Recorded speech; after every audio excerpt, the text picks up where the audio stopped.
ಹೇಳಿದ್ರೆ ಪ್ರತಾಪ್ ಸಿಂಹ ಅವರು 1 ವರ್ಷಗಳ ಕಾಲ ಅವರು ವಿರಮಿಸಲೇ ಇಲ್ಲ. ಅವರು ಅಶೋಕ್ ಅವರಿಗೆ ನಿರಂತರವಾಗಿ ಅವ್ರು ಹೇಳ್ತಾನೆ ಇರ್ತಿದ್ರು. ಅಷ್ಟೊಂದು ಬಹಳ ಕಾಳಜಿ ಇಟ್ಕೊಂಡು ಪ್ರತಾಪ್ ಸಿಂಹ ಅವರು ಈ ಒಂದು ಭೂಮಿಯನ್ನು ನಮಗೆ ಕೊಡಿಸ್ಕೊಟ್ಟಿದ್ದು, ಅವ್ರಿಗೆ ನಾವು ನಮ್ಮ ಸಮಾಜ ಯಾವಾಗಲೂ ಆಭಾರಿಯಾಗಿರಬೇಕು, ಹಾಗೆ ಇರ್ತೀವಿ ಅಂತಕ್ಕಂಥ ನನ್ನ ಭಾವನೆ. ಅವ್ರಿಗೊಂದು ಸೆಲ್ಯೂಟ್ ಕೊಡಬೇಕು ಅಂತ ನಾನು ತಮ್ಮಲ್ಲಿ ಕೇಳ್ಕೊಳ್ತೀನಿ. ಮತ್ತು ಆ ಮನುಷ್ಯ ಹುಣಸೂರಿನವರಲ್ಲ,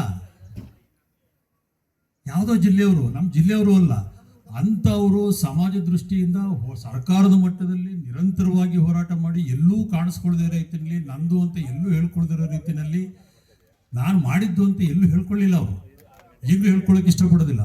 ಅಂಥ ನಿಗರ್ವಿ, ಅಂಥ ಮನುಷ್ಯ ಇಷ್ಟೊಂದು ನಮಗೆ ಸಹಾಯ ಮಾಡಿರ್ತಕ್ಕಂಥದ್ದು, ಆ ಕ್ರೆಡಿಟ್ ಎಲ್ಲ ಅವ್ರಿಗೆ ಹೋಗಬೇಕು ಅಂತ ನಂದಾರುವೆ ಮತ್ತು ನಮ್ಮ ಸಮಾಜದ್ದು ಒಂದು ಸಲ್ಯೂಟ್ ಮಾಡಬೇಕು ಅವರಿಗೆ ಅಂತ ನಾನು ಕೇಳ್ಕೊಡ್ತೀನಿ. ಜೊತೆಗೆ 70 ಲಕ್ಷ ರೂಪಾಯಿ ಸಹಾಯಧನವನ್ನು ಕೊಡಿಸೋರು, ಅದಲ್ಲದೆ ವೈಯಕ್ತಿಕವಾಗಿ 5,000 ರೂಪಾಯಿ ಕೊಟ್ಟರು. 5 ಲಕ್ಷ ಕೊಟ್ಟರು, ವೈಯಕ್ತಿಕವಾಗಿ 5 ಲಕ್ಷ ಕೊಟ್ಟರು. ಆ ಸರ್ಕಾರದಿಂದ ಕೊಡಿಸಿರೋದು ದುಡ್ಡಲ್ಲೇ. ಹಾಗಾಗಿ ಅವರನ್ನು ನಾವು ಯಾವಾಗಲೂ ನೆನ್ಕೋಬೇಕು, ಅದನ್ನು ನಾನು ಹೇಳ್ತಾ, ಜೊತೆಗೆ ನಮ್ಮ ತಾಲೂಕಿನಲ್ಲಿರ್ತಕ್ಕಂಥ ಕೆಲವು ಪ್ರಮುಖರು ಅಥವಾ ಸಾತ್ವಿಕವಾದ ಜನ ಇಂಥವರೆಲ್ಲ ಸ್ವಲ್ಪ ಮುಂದೆ ಬರಬೇಕು ಅಂತ ಮತ್ತೊಮ್ಮೆ ತಮ್ಮನ್ನು ಕೋರ್ಕೊಳ್ತಾ, ಸಂಘಕ್ಕೆ ಎಲ್ಲ ರೀತಿಯಲ್ಲೂ ನೆರವು ಕೊಡಬೇಕು, ನಮ್ಮ ಮಕ್ಕಳ ಪ್ರತಿಭೆಗೆ ಅವಕಾಶ ಕೊಡಬೇಕು.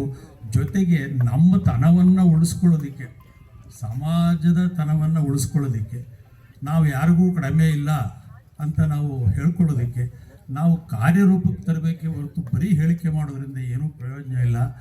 ಅದು ಯಾತಕ್ಕೂ ಪ್ರಯೋಜನ ಇಲ್ಲದಿರುವಂಥ ಮಾತು. ಬಟ್ ಕಾರ್ಯರೂಪಕ್ಕೆ ತರುವಂಥ ವಿಚಾರಗಳನ್ನು ನಾವು ನಮ್ಮ ಜನಕ್ಕೆ ಮನದಟ್ಟು ಮಾಡಿಕೊಡಬೇಕು.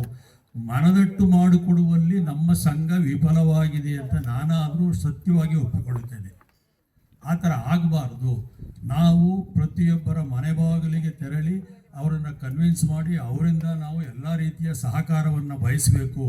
ನಮ್ಮ ಮನೆ ಬಾಗಿಲಿಗೆ ಇಡೀ ಸಮಾಜ, ಲಕ್ಷಾಂತರ ಸಮಾಜ ನಮ್ಮ ಬಾಗಿಲಿಗೆ ಬರಬೇಕು ಅಂತ ನಾವು ಕಾಯಬಾರದು.